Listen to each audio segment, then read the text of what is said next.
지난주 우리는 어린이 주일에 대한 말씀을 나누었습니다. 이 어린이 주일은 성경이 정한 날은 아니지만 아이들을 귀하게 여기자는 마음으로 또 우리 신앙의 계승을 중요하게 여기면서 우리가 지키고 있다고 말씀을 드렸죠.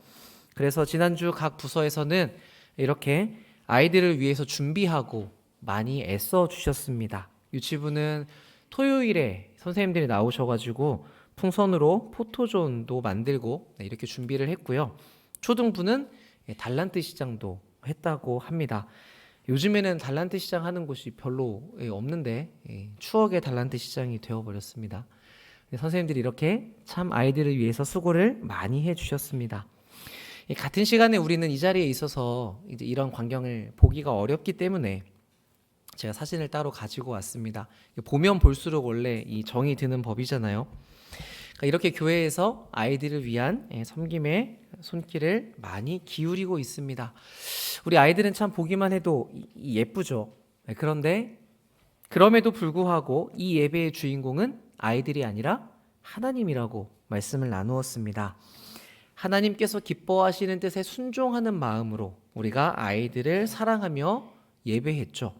자, 그것은 이번 주도 이 자리에서도 동일합니다. 우리가 어버이 주일로 지키지만 역시 하나님의 말씀에 순종하겠다는 마음으로 이 자리에서 하나님께 예배하는 것이죠.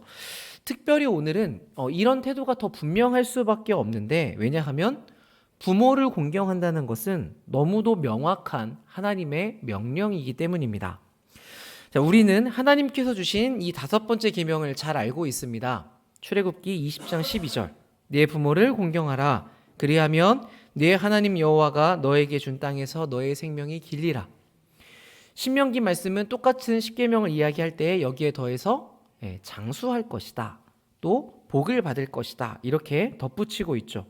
그러니까 참 간단한 이 명령은 성경에서 한 번도 철회되거나 수정된 적이 없습니다. 그래서 구약을 지나 신약에 와서도 예수님께서 이 땅에 오셨을 때 이 계명에 대해 말씀하시면서 마지막 부분 내 부모를 공경하라 했다라고 분명하게 말씀하시죠. 자, 이 내용은 오늘 우리가 읽은 바울의 편지에도 이어집니다. 본문 1절 말씀입니다. 자녀들아, 주 안에서 너희 부모에게 순종하라. 이것이 옳으니라. 자, 여러분들께서 이제 많이 보신 말씀이실 텐데 저도 그렇습니다. 저도 나름 모태신앙이기 때문에 지금 신앙 연수로 치면 한 40년 정도 되거든요. 적지 않습니다. 그래서 이 본문을 정말 많이 들었고, 그리고 저도 이제 말씀을 전하면서 많이 설교하고 많이 강의했던 본문입니다. 자, 그런데도 불구하고 이 계명을 다시 들여다보고 있으면 이 말씀이 참 놀랍다는 생각이 듭니다. 내 부모를 공경해라. 이 짧은 문장 안에 뭐 그렇게 놀랄 게 있나 싶으실 수 있는데 이 안에 놀랄 만한 사실이 3가지나 담겨 있습니다. 그러니까 이것도 참 놀라운 일이죠.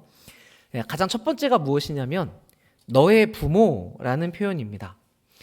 우리는 부모님 없이 세상에 태어난 사람이 없어서 나에게는 부모님이 있다는 것이 얼마나 대단한 일인지를 넘겨버리기가 쉽죠. 그런데 하나님께서 모든 것을 자기 뜻대로 결정하시는 분께서 너의 부모라고 말씀을 하실 때에는 하나님이 이 분을 내 부모님으로 실수 없이 결정하셨다는 내용이 담겨 있습니다. 자, 그럼 우리는 하나님께서 우리의 부모님을 정해주셨다에만 신경을 쓰는데 하나님께서 그렇게 하시기 위해서 얼마나 많은 시간 동안 많은 손길로 개입해 오셨겠습니까? 우리 부모님의 각각의 출생부터 그 자라남과 인생 안에 담고자 했던 계획들, 또 그 두 분이 만나서 우리를 낳고 기르시기까지 그 수많은 일들을 하나님이 살펴오시는 것이죠. 저는 20대까지만 해도 사람이 자라서 결혼하고 아이를 낳는 것이 참 일반적이고 평범한 일이라고 생각을 했는데 지금에 와보니까 이게 사랑하는 사람을 만난다는 게 쉬운 일이 아니다. 이게 내가 노력한다고 다 되는 게 아니구나. 참 얼마나 어려운 일인지를 깨닫게 됩니다. 그런데 하나님께서는 여러분들의 부모님을 그렇게 적시에 만나게 하시고 또 그 두 분을 통해서 하나님이 손수 여러분들을 이 땅에 빚어내신 것이죠. 그러니까 우리는 우리 삶의 시작부터 그냥 태어난 사람들이 하나도 없습니다. 하나님의 큰 사랑 안에서 그분의 계획을 따라 귀하게 다루어진 사람들인 것이죠. 오늘 본문에 너의 부모라는 표현을 볼 때 우리는 하나님께서 이렇게 긴 역사 가운데 나를 계획하시고 나를 만드셨구나. 이런 우리의 소중함을 볼 수 있어야 합니다. 자, 그러나 한편으로는 우리는 바로 이 부분 때문에 하나님 앞에서 고통스러움을 느끼는 때가 있죠. 하나님, 왜 하필 저에게 이런 부모님을 주셨습니까? 부모님은 내가 정할 수 있는 일도 아닌데 우리 부모님 때문에 제가 얼마나 힘들었는지 아십니까? 어쩌면 이 자리에도 이런 부모님에 대한 상처로 인해서 아직 미움이나 원망이 마음에 있으신 분도 계실지 모르겠습니다. 어떤 일을 겪으셨는지 어떤 마음이신지에 대해서는 제가 쉽게 이야기할 수 있는 영역이 아니죠. 그런데 그 어렵게 겪으셨던 일이 하나님께서 기뻐하시는 일은 아니었다고 제가 분명히 말씀드릴 수는 있을 것 같습니다. 그것은 우리 부모님의 어떤 약함과 악함으로 인한 결과입니다. 그리고 그런 상황에서 오히려 하나님께서는 우리를 보호하고 돌보아 주셨다고 보는 것이 더 맞을 것입니다. 자, 이런 내용들을 지금 와서 이제 여러분께서 나이를 많이 드시고 이 자리까지 오셔서 그 부모님을 이해하기 위해 애를 써본다면 우리가 우리 자녀에게 완전한 부모가 되어주고 싶었지만 그렇게 하지 못했던 부분이 있죠. 마치 그런 것처럼 우리 부모님도 나에게 그러셨을 수 있겠구나. 비슷한 결의 이야기라고 생각해 보실 수 있을 것 같습니다. 물론 정도의 차이는 클 수 있겠지만 그렇지만 우리가 원하는 대로 다 할 수 없는 그 부족함이 있는 것이죠. 자, 여기서 두 번째 놀라운 점이 이어집니다. 그것은 무엇이냐면 이 명령이 하라는 형태로 주어졌다는 것입니다. 여러분께서 아시듯이 십계명은 사람과 관련되어 있는 명령에 대해서는 다 하지 말라고 이야기를 합니다. 살인하지 말라, 간음하지 마라, 도둑질하지 말라, 거짓 증언하지 마라 이렇게 이야기하는데 유일하게 여기서만 내 부모를 공경하라고 이야기하고 있죠. 그래서 우리가 여기서 무언가를 좀 알게 됩니다. 보통 우리는 가만히 두어도 누군가를 공격하고 싶고 더 많이 갖고 싶습니다. 그렇기 때문에 우리에게는 그렇게 하지 마라는 이런 제어가 필요한 것이죠. 반면에 부모님을 공경하는 일은 저절로 막 하고 싶어지십니까? 우리의 마음에 그렇게 막 생기는 일은 별로 없죠. 이게 그냥 막 되는 일이 아니기 때문에 하나님께서는 적극적으로 하라고 우리에게 말씀을 주신 것입니다. 그렇기 때문에 우리는 부모님을 공경하기 위한 이 노력을 많이 애써야 하는구나 라는 걸 여기서 알 수 있습니다. 자, 그런데 우리가 앞에서 살펴본 것처럼 부모님에 대한 상처가 우리 마음에 남아 있어서 내가 용서하지 못하고 미워하는 마음이 있다면 부모님을 공경하는 이 일은 매우 어렵겠죠. 정말 죽을 노력을 다해서 겉으로는 부모님을 잘 모시는 것처럼 해볼 수는 있겠지만 그 순간에 우리의 마음이 너무나 힘들 것입니다. 그래서 바로 이 부분을 다루기 위해서 이 부분을 회복하고 우리가 해결할 수 있도록 하나님께서 우리의 아버지가 되어주시는 것이죠. 우리의 부족한 부분, 우리의 힘으로 해결할 수 없는 부분, 우리의 상처난 부분을 완벽한 아버지께서 해결해 주시는 것입니다. 자, 그런데 우리는 과연 이 하나님과 그런 작업들을 해 나가고 있을까요? 이야기하면 힘들고 아프기 때문에 마음에 묻어두시고 피하고 계시지는 않습니까? 복음서를 보시면 예수님께서는 사람들을 항상 찾아가십니다. 그리고 말씀을 가르치시고 또 이렇게 물으시죠. 내가 낫고자 하느냐? 네가 무엇을 원하느냐? 이렇게 예수님께서 초대하실 때에 그 부름에 대해서 예수님 저는 괜찮습니다. 이렇게 이야기하지 않고 주님 맞습니다. 제가 낫고자 합니다. 라고 대답한 모든 사람들은 다 나음을 입었습니다.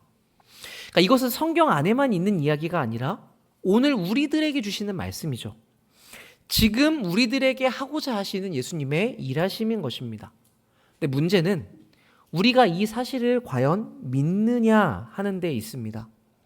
하나님께서는 분명히 그 문제를 해결해 주시려고 우리에게 그 문제를 발견하게 하시고 우리가 그 문제를 고민하게 하시고 그리고 하나님과 함께 이걸 해결해 가기를 바라시는데 우리가 이 문제를 다루기 시작하면 하나님께서 해결해 주실 것이다. 이런 믿음이 있는가? 스스로를 살펴볼 필요가 있겠죠. 만약 우리에게 이러한 믿음이 있다면 그러면 우리는 주님께 반드시 이렇게 이야기할 겁니다. 주님, 저 이 부분 낫고 싶습니다. 그러니 저를 고쳐주십시오. 부모님을 원망하며 평생 이렇게 지내온 것도 저도 너무 지치고 이제는 좀 그러고 싶지 않습니다. 그런데 그런 생각을 할 때마다 마음에 솟구치는 이 분노를 나도 어떻게 할 수가 없는데 이제는 예수님 안에서 그 상처들을 살펴보면서 내가 꽉 쥐고 있었던 부모님을 향한 미움과 원망을 이제 내려놓겠습니다. 우리 부모님은 대체 왜 이러시는가? 대체 왜 그렇게 하지 않으시는가 했던 나만의 기준과 생각도 우리가 내려놓겠으니 여기에 매이지 않는 자유를 주십시오. 우리가 이렇게 기도할 수 있겠죠. 같은 일이 다시 벌어진다 해도 주님 잘 감당할 수 있는 은혜를 베풀어 주십시오. 매일매일 우리가 포기하지 않고 이렇게 해결해 나갈 수 있을 것입니다. 여러분이 다 이미 알고 계시는 것처럼 우리가 누군가를 미워하거나 분노하거나 원망하면 누가 괴롭습니까? 나만 괴롭습니다. 그렇죠? 나에게 해로운 일입니다. 그래서 하나님이 우리를 거기서 놓아주려고 하시는 것이거든요.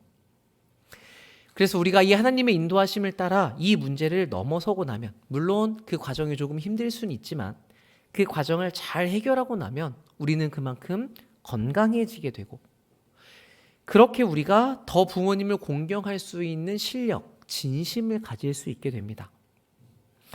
자, 그런데 여러분 우리가 이 사실을 반대로 생각해 보면 어떨까요? 우리의 내면이 이렇게 성숙해지는 과정을 지나지 않는다면 사실상 부모님을 진심으로 공경하는 일은 어렵게 된다라는 말이 됩니다. 왜냐하면 이 명령에 담겨있는 이 세 번째 놀라운 점 때문에 그런데 부모님을 공경하는 일에는 별다른 조건이 붙지 않기 때문에 그렇습니다. 오늘 본문도 그렇죠. 자녀들아 너희 부모에게 순종해라. 이것이 옳다. 이러고 마칩니다.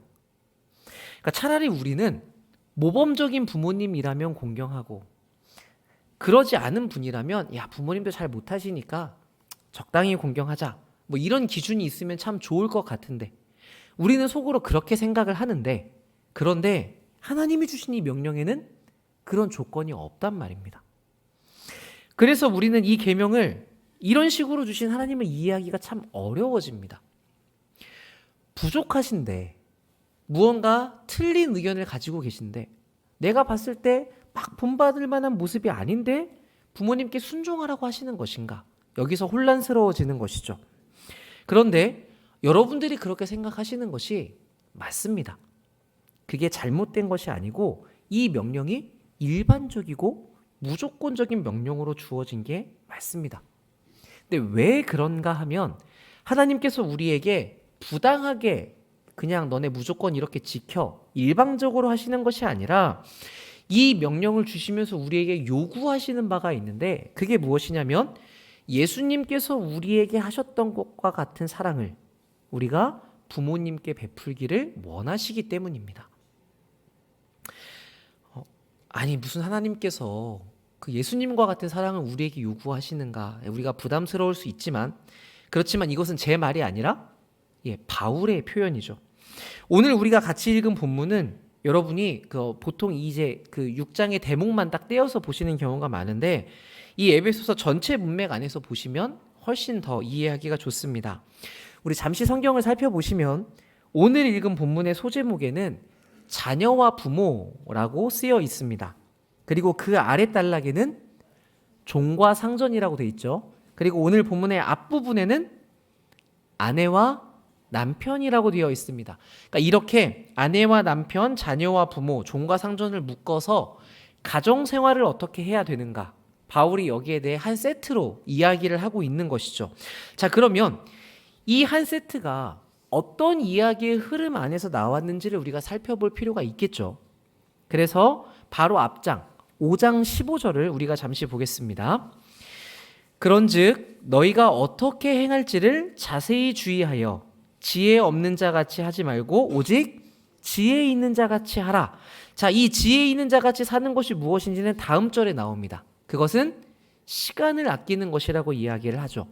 성경에서 이 시간을 아낀다는 표현은 우리가 시간을 들였을 때에 남지 않는 헛된 일을 하지 말고 이것은 낭비이고 시간을 들였을 때 남는 일을 하라는 말입니다. 자, 그리고 그렇게 남기는 일을 하기 위해서는 그 다음 절에 뭐가 필요하다고 얘기해요? 주님의 뜻이 무엇인가를 이해해야 그렇게 살 수 있다고 이야기를 하죠. 그리고 하나님의 뜻이 무엇인지는 다음 절 18절에서 성령의 충만을 받는 것이라고 이야기하면서 쭉 내려가 21절에 그리스도를 경외함으로 피차 복종하라 이렇게 이야기를 합니다. 그러니까 바울은 지금 우리가 다 그리스도를 경외함으로 피차 복종하는 것이 맞는데 그게 가정 안으로 들어가면 남편과 아내, 자녀와 부모에게 이런 모습으로 드러난다라고 설명하고 있는 것이죠. 제가 저를 막 뛰어넘어서 조금 빠르긴 하지만 나중에 시간이 되시면 찬찬히 한번 읽어보시면 좋을 것 같습니다. 여기까지 좀 이해가 되십니까? 네, 이해가 되셔야 됩니다. 왜냐면 제가 또 앞으로 갈 거거든요. 한 번만 더 가겠습니다. 자, 그럼 우리가 본 이 그리스도를 경외함으로 복종하라는 말이 어떤 흐름에서 나왔는지 좀 더 앞으로 가볼 필요가 있겠죠. 4장 32절을 보겠습니다. 서로 친절하게 하며 불쌍히 여기며 서로 용서하기를 하나님이 그리스도 안에서 너희를 용서하신 것 같이 하라. 1절 그러므로 사랑을 받는 자녀같이 너희는 하나님을 본받는 자가 되고 그리스도께서 너희를 사랑하신 것 같이 너희도 사랑 가운데서 행하라. 그는 우리를 위하여 자기를 버리사 향기로운 제물과 희생 제물로 하나님께 드려지셨다. 이렇게 이야기하죠. 자, 여기서 지금 바울이 무슨 얘기를 하고 있습니까? 하나님께서 나를 용서하신 것처럼 너희도 서로 용서해라. 예수님께서 나를 사랑해서 자기의 목숨을 제물로 버리신 것처럼 너희도 서로 그렇게 사랑해라. 이렇게 이야기하고 있죠. 우리가 예수님처럼 사랑해야 되는데 그러기 위해서 그리스도를 경외함으로 피차 복종해야 되고 그것이 가정 안으로 들어오면 여러분의 부모님에게도 그런 마음으로 순종하십시오. 이렇게 바울은 이야기하고 있는 것입니다.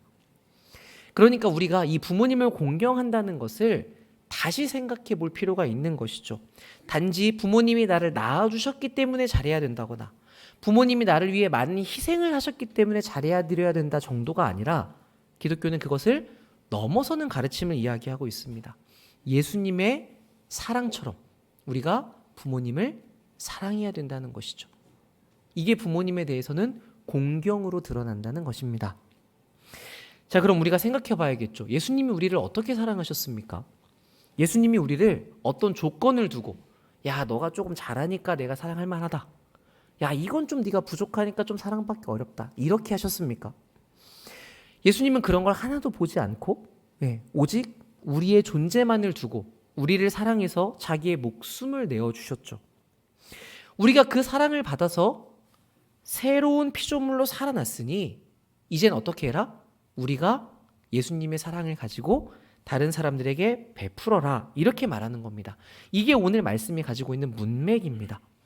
그래서 바울이 주 안에 그 부모님에게 순종하라고 할 때 주 안에서 순종하라고 이야기를 하죠. 그러니까 우리가 이 부분을 마치 이제 부모님이 교회를 못 가게 하시면 주 안에서 순종해야 되니까 다퉈서 교회는 와야 된다. 옛날에는 이제 이런 식으로 이야기를 하기도 했는데 그것보다 조금 더 넓게 살펴보면 어떤 이야기냐면 우리가 부모님과 충돌할 때 신앙적이든 그렇지 않든 간에 우리가 부모님과 빚는 갈등 그 모든 상황에서 우리가 주 안에 있는 사람처럼 다시 말하면 예수님이 하신 그 사랑을 받은 사람처럼 그래서 그 예수님의 사랑으로 사랑하는 사람으로서 순종을 애쓰라고 이야기하고 있는 것입니다. 그래서 우리가 기독교인들이 부모님을 공경한다는 말은 단순히 효를 행한다거나 어떤 인간의 도리를 다하는 정도를 넘어섭니다. 내가 예수님께 받은 사랑을 실제로 내 안에 만들어가는 자리이죠. 그래서 우리가 부모님을 공경하는 자리는 쉽지 않습니다. 치열한 신앙의 현장이 됩니다. 자, 이렇게 생각하신다면 우리가 무언가 부당함을 느끼는 때가 있는 것이 그렇게 이상한 일은 아니죠. 예수님의 사랑을 내 안에 담아가는 과정이기 때문에 내가 사랑할 수 있어서 사랑하면 그건 예수님의 사랑에 못 미치는 것이지 않습니까? 그런데 그럴 수 없는 상황에서도 사랑하는 것, 이것이 우리가 하나님을 닮아가는 과정인 것이죠. 그래서 이게 정말 어려운데 여러분 반대로 생각해 보시면 어떻게 이해할 수 있냐면 여러분이 만약에 부모님을 공경하는 일을 하신다면 그게 아무리 작은 것이라도 그것은 하나님 앞에서 진짜 순종이라는 것을 우리가 알 수 있습니다. 그만큼 우리는 예수님의 사랑을 진짜 행하게 되는 것이죠. 자, 이 부분에서 하나 더 이 부모를 공경하라는 명령에 숨어있는 가치를 살펴보겠습니다. 레위기 19장 1절부터 3절 말씀인데 우리 이 세 절 말씀도 한번 같이 읽어보겠습니다. 시작. 여호와께서 모세에게 말씀하여 이르시되 너는 이스라엘 자손의 온 회중에게 말하여 이르라. 너희는 거룩하라. 이는 나 여호와 너희 하나님이 거룩함이니라. 너희 각 사람은 부모를 경외하고 나의 안식일을 지키라. 나는 너희의 하나님 여호와이니라. 아멘. 자, 하나님께서 여기서 내가 거룩하기 때문에 너희도 거룩해라 라고 말씀하시죠. 그러면서 곧장 이어서 하신 말씀이 무엇입니까? 부모를 경외하고 안식일을 지키라는 것입니다. 자, 그런데 여기에 써 있는 이 경외라는 말은 우리가 흔히 쓰는 공경과는 다른 단어거든요. 근데 이 경외가 어디에 쓰이냐면 하나님의 두려우심을 나타낼 때 쓰입니다. 시내산에 하나님이 임재하실 때 이스라엘 백성들이 너무 두려워서 가까이 갈 수 없다고 이야기했습니다. 그때 이 경외라는 단어가 쓰이거든요. 그러니까 이 말은 항상 하나님께서 자신에게 쓰시는 단어였습니다. 너희가 나를 경외해라고 할 때. 근데 똑같은 단어를 지금 하나님께서 직접 부모님에게 사용을 하고 계시죠. 그러니까 이것은 하나님께서 너희가 나를 경외하는 만큼 너희는 부모에게도 똑같이 대해야 한다고 말씀하시는 것과 같습니다. 왜냐하면 우리가 부모님을 대하는 태도가 곧 어떤 권위를 대하는 자세와 연결되기 때문입니다. 우리는 하나님이 잘하는 것처럼 보이든 못하는 것처럼 보이든 우선은 이분이 하나님이시기 때문에 그분을 경외해야 된다고 생각합니다. 자, 그렇다면 마찬가지로 우리의 부모님도 잘하시거나 못하시는 것 이전에 하나님이 두신 부모님이시기 때문에 우리가 하나님의 명령에 따라 공경해야 되는 것이 마땅하죠.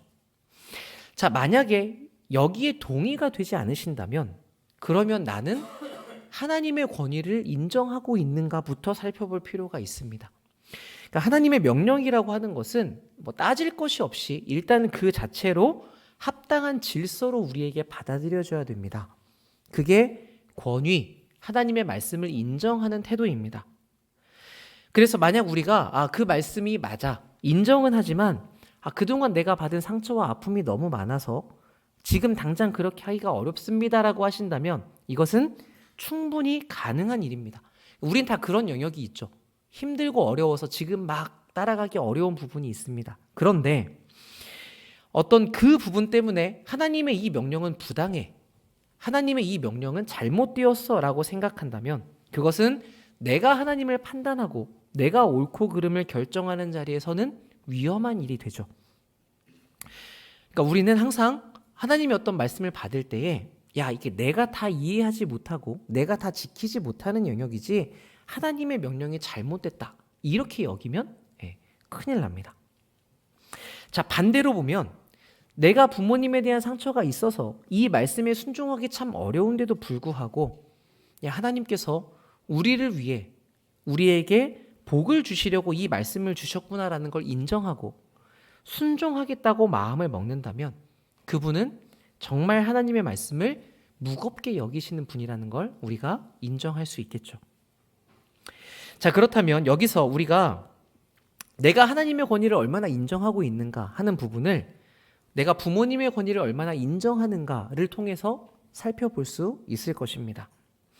자, 여러분은 부모님의 권위를 얼마나 인정하십니까? 여러분은 부모님을 얼마나 공경하십니까? 다르게 표현하면 여러분에게 주어져 있는 권위에 대해서 여러분은 얼마나 순종하고 계십니까?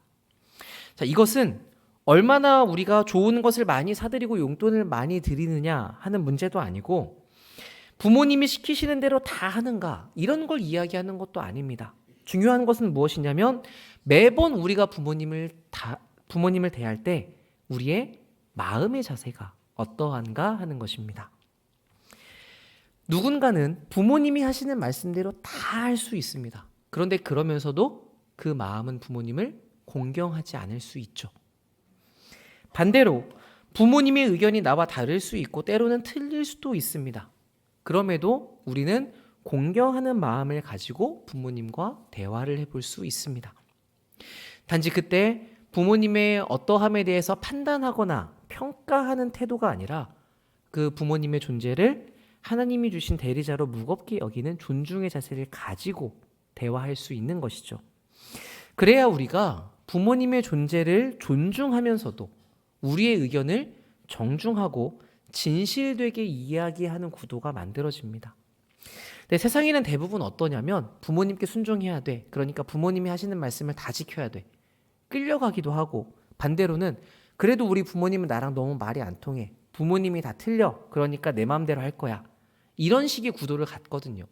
그런데 하나님의 말씀을 따르면 이것과 저것이 아닌 부모님을 존중하면서도 대화할 수 있는 그런 상황을 만들어낼 수 있는 것이죠.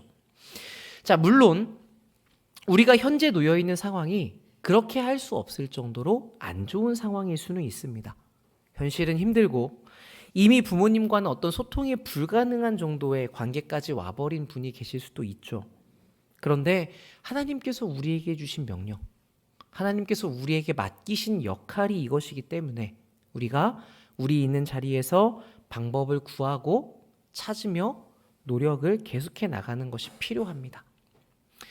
많은 것이 아니라 조금씩 부모님이 불편한 마음이 있었다면 마음을 돌이키는 것, 부모님께 한마디라도 감사합니다 라고 표현하는 것, 이런 작은 일들이 쌓아가는 게 필요한 것이죠. 그러다 보면 조금씩 나아지는 때가 있고 또 여러분들이 그렇게 노력을 하셔야 내가 선한 마음을 가지고 지혜롭게 말을 할 수 있는 실력을 갖는 사람으로 자라갈 수 있습니다. 자, 그런데 이 어버이날 설교를 준비하면서 제가 참 많이 고민한 부분이 무엇이냐면 부모님이 계시면 우리가 그래 이렇게 해봐야겠다 할 수 있는데 이제 부모님이 계시지 않는 분도 계시잖아요. 그러면 이제 하고 싶어도 할 수 없는 상황이기 때문에 참 아쉬워하는 면이 있습니다. 그리고 어떻게 보면 그렇게 어버이날에 듣는 설교는 딱히 적용할 점이 없는 것처럼 들려지기도 하죠. 그런데 여러분, 오늘 우리에게 주신 이 하나님의 명령은 잘 살펴보시면 부모님 두 분에게만 관련된 것은 아닙니다. 여기에 담겨 있는 내용을 조금 더 확장시켜 볼 수 있거든요. 그러면 어떻게 되냐면 부모님에 대한 우리의 태도라는 것은 사실은 사람이 이 땅에 태어나 처음 맺는 관계를 의미합니다. 그러니까 부모님만큼 나와 가까운 사람이 없죠. 내 생명을 전적으로 의존했던 분이고 그리고 그런 나를 위해서 자기의 인생을 희생하신 분이시지 않습니까? 그럼 우리의 인생에 있어서는 사실 이만큼 귀한 분이 없는 거예요. 그런데 이 귀한 분을 우리가 어떻게 대하고 있는가? 그것을 보면 거기에는 결국 내가 다른 어떤 타인을 대할 때 어떤 태도를 보이는가가 내포되어 있다고 볼 수 있겠죠.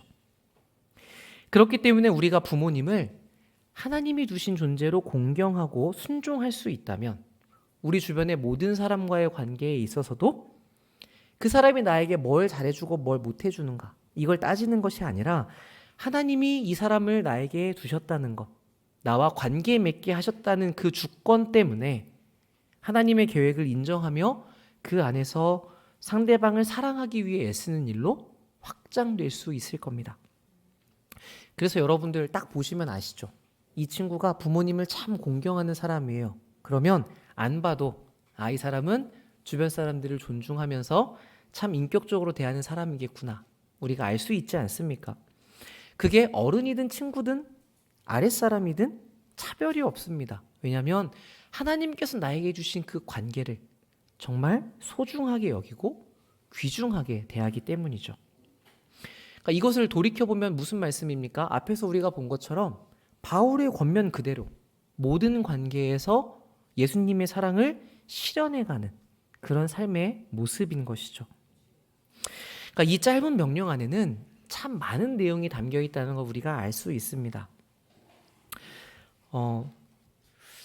근데 보통 이제 어버이 주일에는 이제 어머님 은혜 노래 부르시고 부모님의 은혜에 감사하면서 이제 많이 말씀을 나누시니까 제가 오늘은 하나님께서 이 명령을 주시면서 우리에게 무엇을 의도하시고 무엇을 바라셨는지, 그래서 우리가 어떤 마음으로 이 말씀에 순종해야 되는지 그 마음을 정돈하실 수 있는 내용으로 좀 준비를 해보았습니다. 매번 듣지만 그래도 이 부모님에 대한 말씀은 참 어려운 것 같아요. 저도 이렇게 열심히 설교를 준비하고 부모님 공경하셔야 됩니다라고 여기서 말씀드리지만 또 부모님과 통화하면 많이 다투거든요. 그때마다 저도 생각을 합니다. 나도 이 일을 하기가 참 어렵구나. 왜 그렇게 부모님께는 말이 편하게 나가고 제가 편한 모습들이 다 드러나는지. 그러니까 그때마다 생각을 합니다. 정말 내리사랑은 있어도 치사랑은 없구나. 이건 정말 어려운 일이구나. 여러분들도 그러시죠. 우리는 자녀를 너무 사랑하기 때문에 자녀들과의 관계에 있어서 어떻게 막 잘해보려고 되게 많이 노력을 합니다.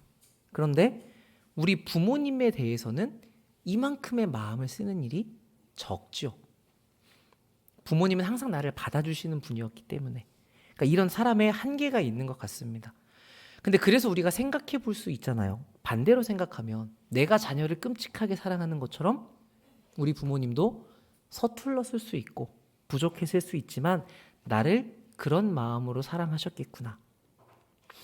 그래서 그때마다 이 명령을 기억하고 우리가 마음을 바꾸어 먹을 수 있습니다. 부모님과 다투지 않는다? 제 생각에는 거의 불가능합니다. 그런데 그때마다 우리가 이 명령을 기억하면서 마음을 바꾸어 가는 것이죠. 이 노력을 기울여 갈수록 우리가 조금 더 그 모습에 가까워져 갑니다. 저는 때때로 이 인생이란 더 많은 사람들을 이해해가는 일이라고 생각합니다. 그런데 여기에는 우리 부모님을 이해하는 일도 포함되어 있는 것 같아요. 그 몸 안에서 자라고 나왔기 때문에 가장 가깝지만 어떻게 보면 또 가장 먼 분. 왜냐하면 우리 자녀들은 항상 부모님이 잔소리가 많다고 얘기하거든요. 근데 부모님의 말씀을 들어보면 제가 자식 눈치 보느라 이야기를 다 못합니다 이렇게 말씀하신단 말이에요. 그러니까 부모는 항상 그렇죠. 언제나 자녀보다 더 많이 자녀를 생각하시고 무언가 자식 입장에서는 아닌 것 같아도 더 많이 눈치를 보십니다. 항상 더 사랑해서 더 손해를 보시죠. 그래서 우리가 자녀를 낳고 기르면 부모님의 마음을 더 잘 이해하게 된다고 하는데, 그런데 제가 제 친구들 살펴보면 별로 그런 것 같진 않아 보입니다. 우리 이해가지만 그렇지만 도달할 수 없는 그 영역이 있는 것이죠.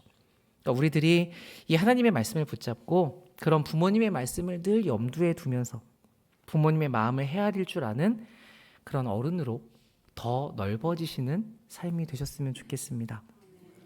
그리고 마지막으로 우리 어르신들 50년간 이 교회를 지켜오시느라 참 애쓰셨다고 말씀을 드리고 싶어요. 어려운 일이 참 많이 있지 않습니까, 교회에. 그런데 물론 그 연수가 다 다르시겠지만 우리 신앙의 후배들이 잘 자랄 수 있도록 지금 이 교육부서 친구들이 잘 성장할 수 있도록 쌓아두신 토대가 있어서 우리 교회가 여기까지 온 것으로 압니다. 그런데 저는 그러니까 여러분 앞으로는 편히 쉬시면서 그렇게 지내시면 됩니다. 이렇게 말씀드리고 싶진 않습니다. 그렇다고 끝까지 더 열심히 힘써 일하십시오. 이 말씀을 드리려는 것도 아닙니다. 어쩌면 이런 두 가지의 방향은요, 세상의 원리를 따르는 생각 같아요. 세상은 행동과 소유에 가치를 둡니다. 그래서 내가 일할 힘이 있고 가진 것이 많으면 나는 가치 있는 사람이라고 생각하고, 내가 힘을 잃어버리고 소유가 적어지면 내가 가치 없는 사람이라고 여기게 만듭니다. 그래서 어르신들 제가 만날 때 마음에 참 이렇게 항상 생각하는 게 뭐냐면, 뭔가 이렇게 도움을 드리면 미안하다고 말씀하시는 분들이 있어요. 그러니까 내가 옛날에는 혼자 다 할 수 있었는데 이젠 내가 그렇지 못해서 도움을 받는 게 미안하다고 말씀하시는 것이죠. 근데 저는 그때마다 생각을 합니다.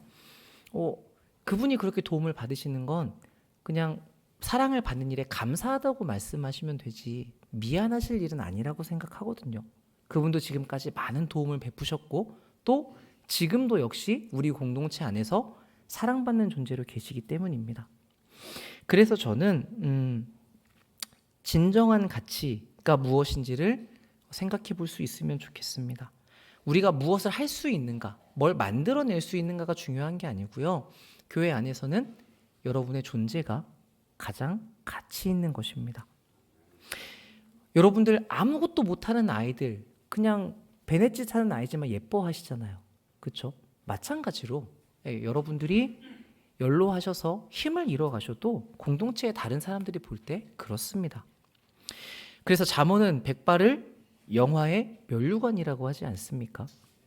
여러분이 그 면류관을 더 가까이 취하고 계시는 것이죠. 힘이 없고 소유가 적고 적지만 하나님을 알고 그분 안에 계시는 것 자체로 우리는 가치가 있습니다. 그래서 여러분들이 넉넉한 사랑을 베풀어 주시기도 하시고, 또 한편으로는 불편한 부분에 있으면서 주변의 사랑을 받으시는 그 일이 한 사람이 주님 안에서 어떻게 사랑의 관계를 맺으며 살아가는지를 보여주는 것 자체로 충분히 가치 있는 일입니다. 그래서 저는 제가 이제 우리 교회 온 지 한 1년 조금 넘었거든요. 1년 반 됐는데 여러분들이 예배 때 이렇게 서로 이렇게 부축해 주시고 같이 옆에 앉으시고 찾아주시고 이런 모습 있잖아요. 그런 모습이 정말 좋아 보입니다. 그러다 보니까 앞으로 10년, 20년이 지나서 이제 저희 청년들과 아이들이 자라 이 자리에 이제 권사님, 장로님으로 앉게 되고, 그리고 여기 계신 모든 분들이 다 서로 도와가면서 사랑으로 예배하는 그런 아름다운 교회로 지어져 가면 좋겠다. 이런 생각이 참 많이 들었습니다. 다들 바라시는 모습이시죠?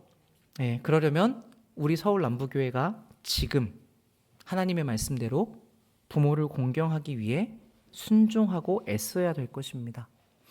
목숨을 주신 예수님의 사랑을 우리가 배워가고 이 하나님의 권위를 바로 알아가면서 우리에게 서로를 허락하신 하나님의 뜻을 이해하는 공동체로 든든히 서 가시기 위해 애써야 합니다.